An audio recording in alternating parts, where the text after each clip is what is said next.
Good morning. It's Ayya Vimala, and today is, let's see, what is it? Thursday, January 21st. And we have beautiful sunshine here, lots of snow, but the sun is shining, and I feel it's a great day.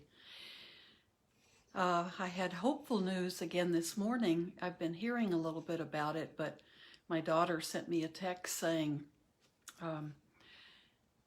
that was from The Guardian that Illinois is poised to be the first state to eliminate the wealth-based bail system in the state, and will be the first state to do that.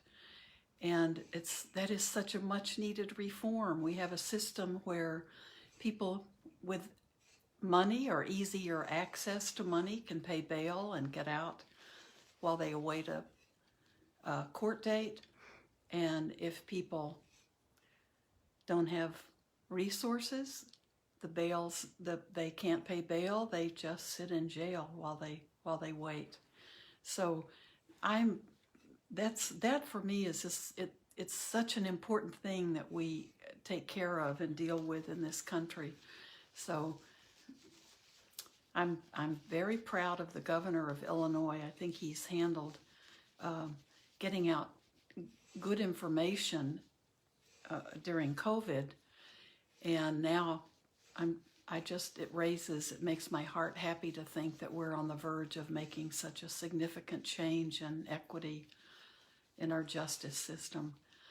So yesterday was a hopeful day, and today that was best news to wake up with. So we need everything. We need all the good news we can get, right? And we're staying positive and hopeful. And it's time. What I realized, I had classes with people in Florida and in mostly Floridians, and then another group with Blue Lotus here. And what we ended up talking about in both groups was the change in our government and the inauguration yesterday, and just the hopefulness that it offers us just to see some change that is important, that we need in this country. And a lot of it is about being more honestly informed about what's going on in our country. And but I have to remind myself and others too, we have to be very careful with our speech. Right speech is really important. And the Florida group was very appropriate, and just feeling really good about it. But I think it's so easy to, what we have to do now is start fresh and let the past go. And, the things, the people that we may not have appreciated are not in office now, and we need to let go of that. We need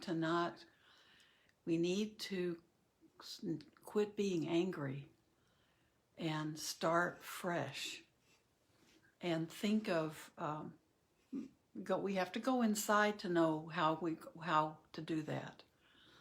Because sometimes if our hearts are open, we may take in a lot of the pain and the suffering of others, and have a hard time letting go of thinking about those conditions. So we need to move forward now, recognizing that there are still a lot of people who don't agree with us if we feel like the change has been for the better. We have to be very clear about our speech and our hearts, because if we're practicing metta, loving kindness, what we're saying is that we want to let go of all of those dark spots, those feelings of anger and hatred, and those are things we have to work with within ourselves. And we've had a difficult 4 years for most of us who didn't agree with this former administration. But we have to acknowledge there are going to be a lot of people who, for their own reasons, and some will be valid reasons, of course, they will be very unhappy with this present administration. And I think we have to be walking a balancing act in our speech and what's in our hearts, because we want to keep practicing loving kindness. And if we're serious about that practice, we know we don't leave anyone out. Yeah, right, it is. It's right speech. And now's the time to let go of that residual frustration and anger that so many of us felt. But we have to come up with a new way to look at our problems. And that involves being able to talk to people with different opinions and not let it turn into an argument or an effort to overthrow the government. I mean, now's the time we have to see the damage that was done during the last 4 years and how it was often based on just angry rhetoric and angry, it was fear-based. And so we have to show a different model. We have to begin to, not only our hearts, but our minds need to be open. And we have to go back and think of the Eightfold Path. Everything, and we talked about this in Florida, everything goes back to that path.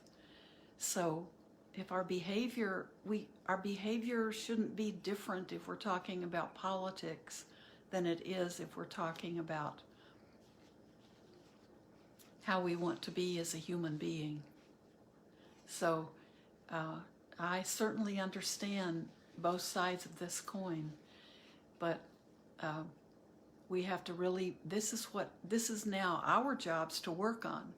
If you're happy with the new administration, we need to start out by not trying to find an outside enemy and look within, do the little things you can to make your situation feel that you're handling it well. And we need to not throw blame around. We need to not look back. We need to think. We need to go forward.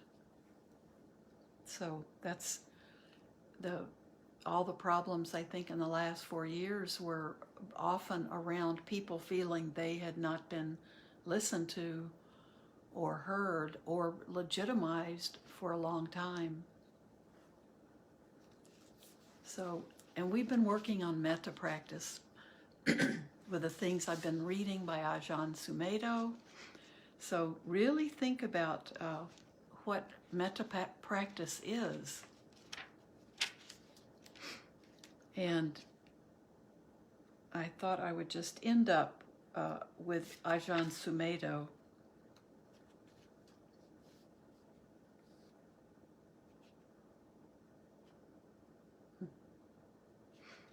Here's something that really, this just catches my eye.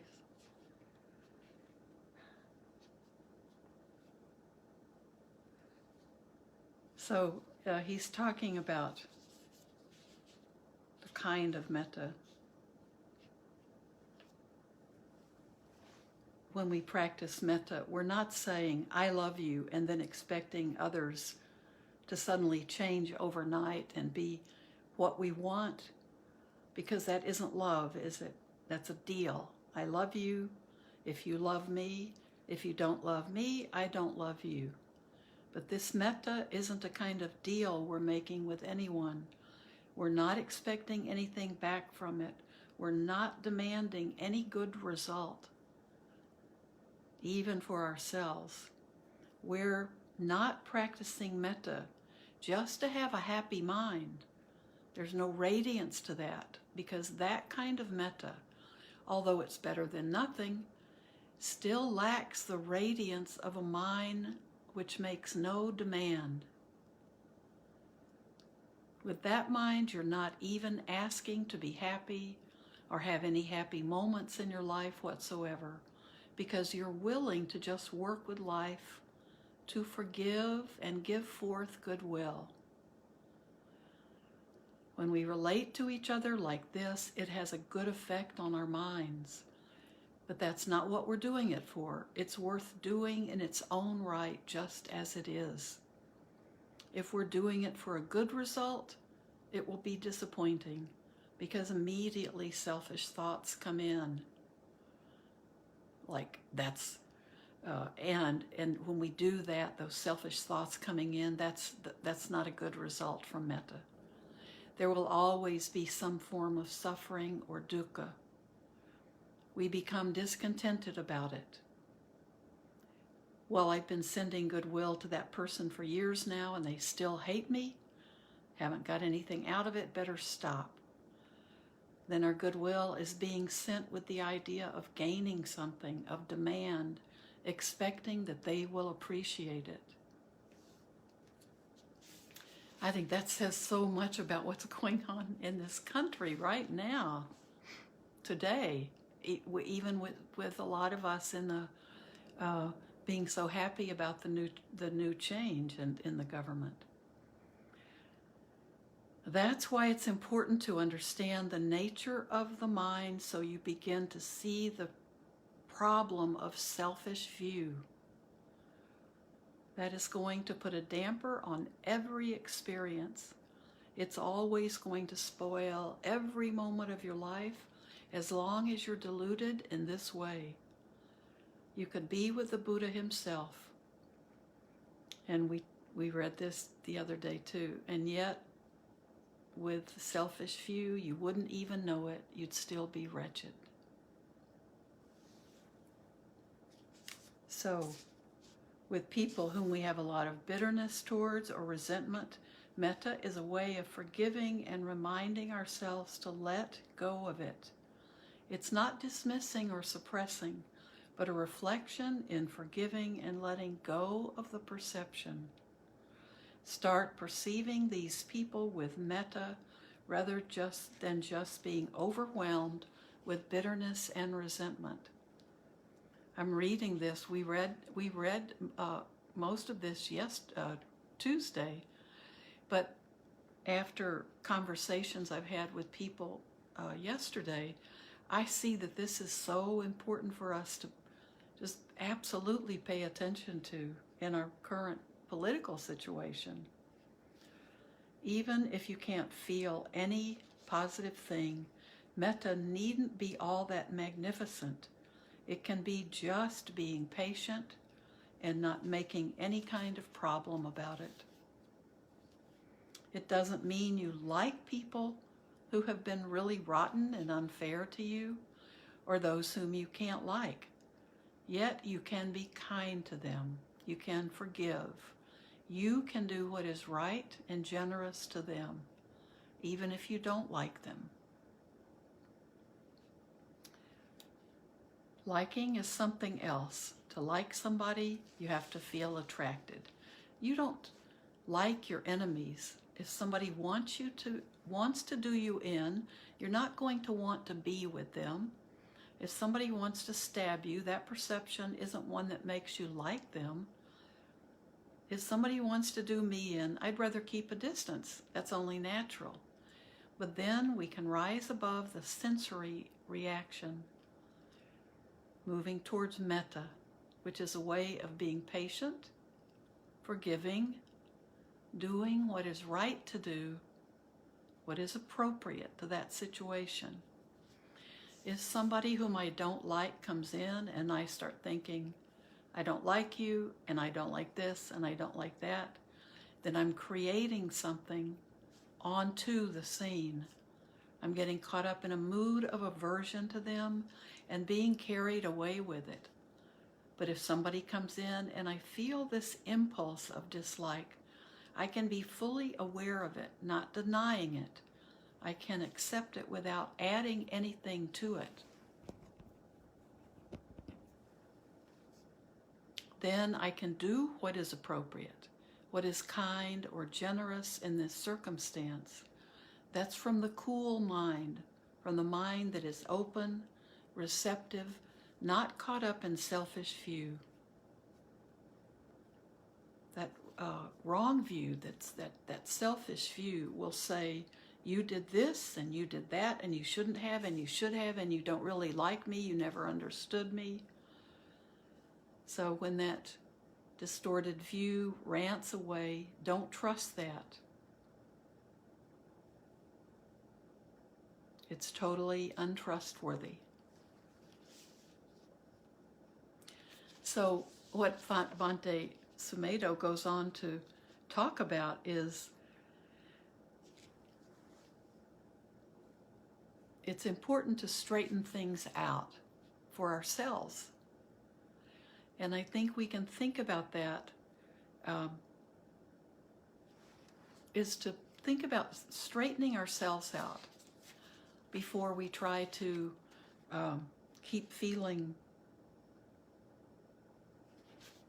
the wrongs and feeling our heart being attacked by the wrongs of others.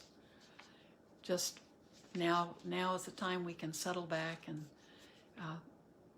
focus on ourselves.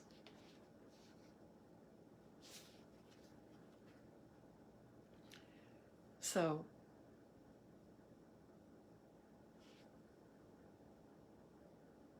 he ends this chapter on the comment, this forgiveness is the result of really looking at one's life and seeing what we need to do, how to set things right. Then rather than having anxiety, guilt, and remorse in our heart, there's a fullness and peacefulness. So these words are really important for us to listen to. And we can wish and wish and wish that others would hear the same words and have a change of heart. But I think now all we have to do is keep examining our own hearts and and be the peacemakers. We need to be the peacemakers in the world. And that's a big task for us, because now we see how polarized and how torn apart our own country is. We realize how difficult it is to be a peacemaker, and that's what we have to look forward to now. So don't be part of the problem now. Let's be part of the solution. And we just begin by clearing out the dead wood in our own hearts, right? So why don't we sit? We have a few minutes. But I think that theme of metta is much deeper than we often just think of it. I don't think we take metta practice as seriously as we should. And I know several years ago when I was living at Mahapajapati in California, there was a nun who was there because she wanted to be ordained. And her teacher was Ajahn Sujato, who's the Sutta Central creator and a wonderful monk in Australia.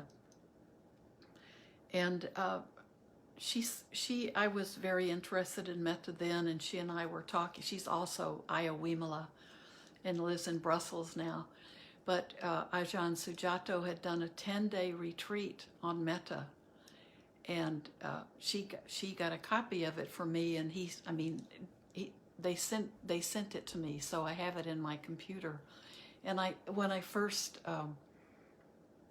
when she first said it was a 10-day metta retreat, I was very interested in metta, but I couldn't imagine how you could do 10 days of a residential retreat on metta practice. I thought, well, couldn't you just whip that one out in one day?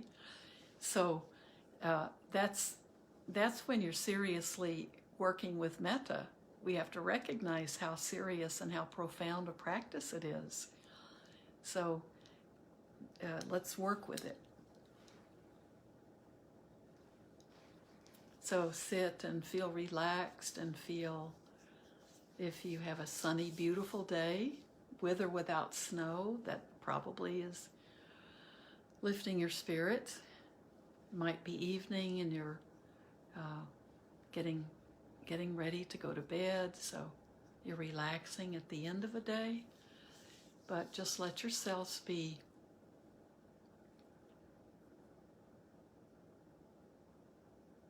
in that meditative position where your body knows it's time to be aware of the present moment. So we come to meditation practice with not only preparing our bodies to be comfortable and relaxed, but preparing our body to be, okay, this is a special time. This is the time for us to be open and to be really in a mode of being with the physical body, being with the breath, and learning about our own mind and letting it happen, not trying to be thinking about stuff. So we're going from one mode, that thinking mode, and what do I have to do, and what are the steps I need, what's on my to-do list for today. We're switching modes, we're switching channels. So your body knows when you're ready to go into that mode.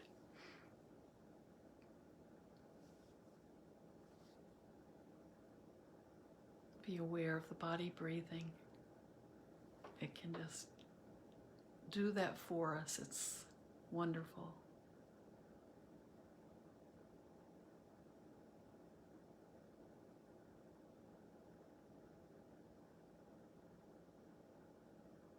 And we always begin metta practice with ourselves.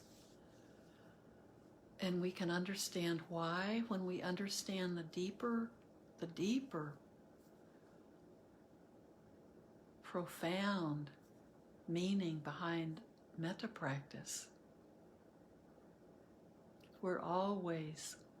This practice is a way for us to look into the corners of our own mind and see where we have self-hatred or fear, where there's anxiety at play, not allowing us to truly open our hearts and let go.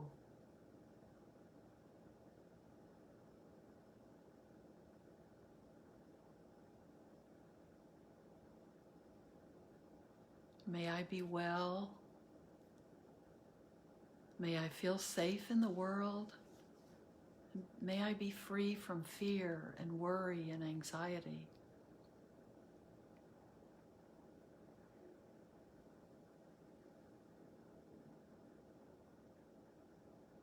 May I be content. And may I find my happiness in the delight and joy of everyday moments.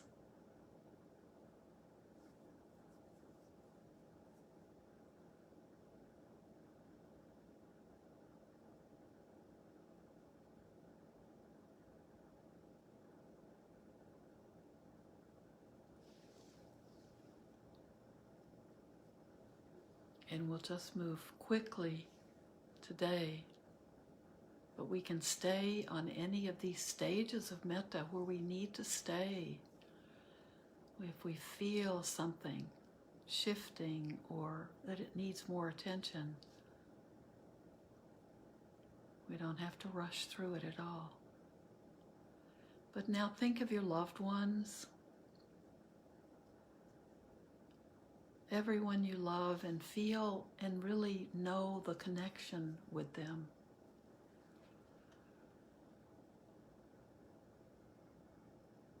May all of my loved ones, my family members, my good friends,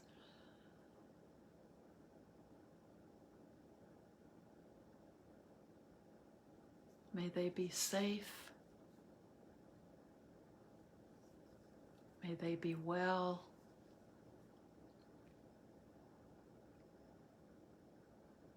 And may they be free from fear and worry and anxiety.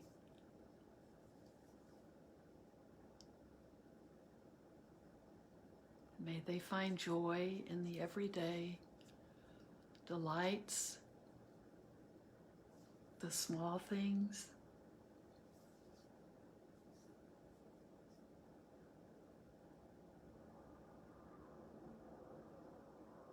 May they be at peace.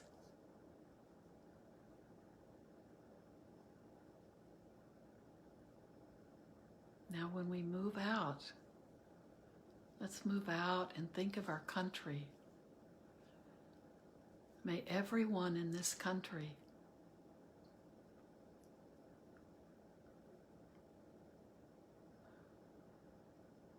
be free from fear and anxiety. May we be able to move forward with forgiveness and with a spirit of really wanting to reconnect, to be in communications with people with different views and different ideas. May we be able to let go of that hold we have on our own ideas, our own thoughts. These thoughts we have are not our own. They aren't who we are.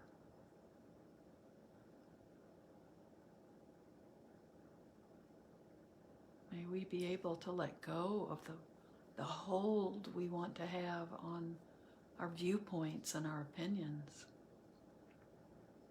so we can be open enough to understand opinions and viewpoints of others, because none of this is who we are.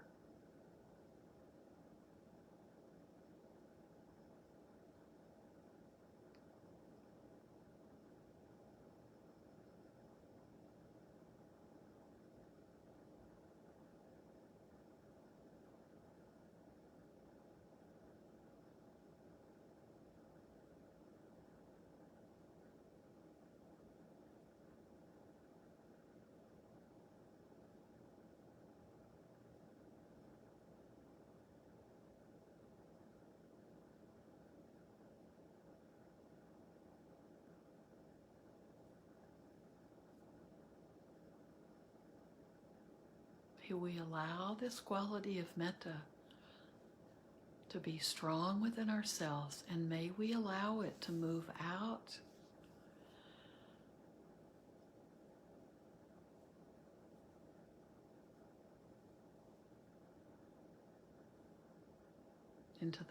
into the world.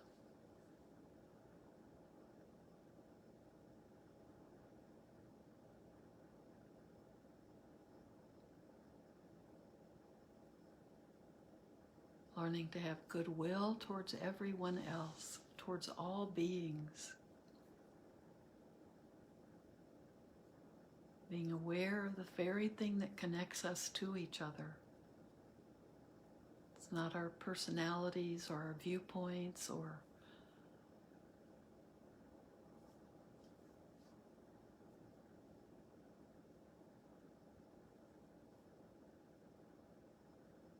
that's not the true connection we have with all other living beings.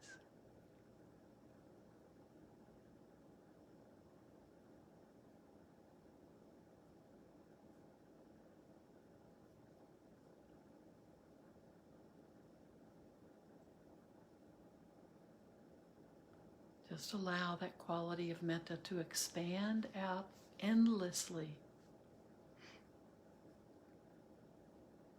But remember, we always come back and begin with ourselves.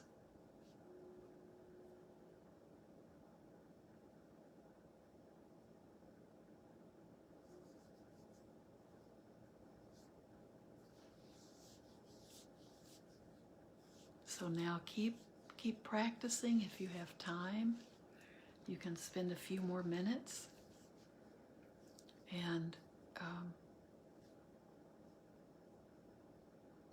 a beautiful day. And let's just start breaking down barriers. And that means we have to let go of a lot of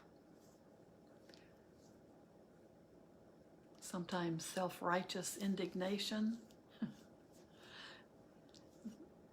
We have to let go of the bitterness that we may have been cultivating for maybe 4 years.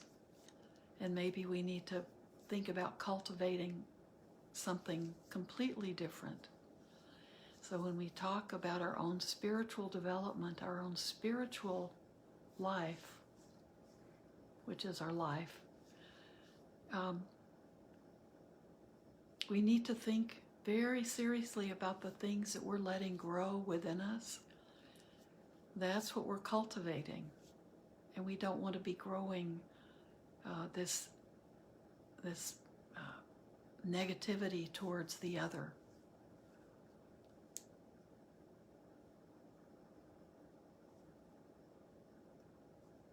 So think about and search within, see what you're cultivating. And that's what we think of spiritual practice, is our cultivation of these good qualities we want.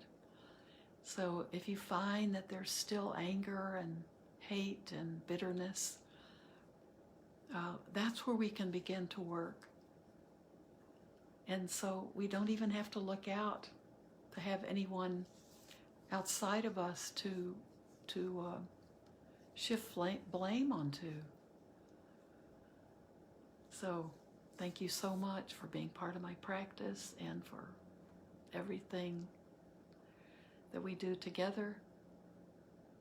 May you be well, may you be content, and may you be living in peace. Thank you.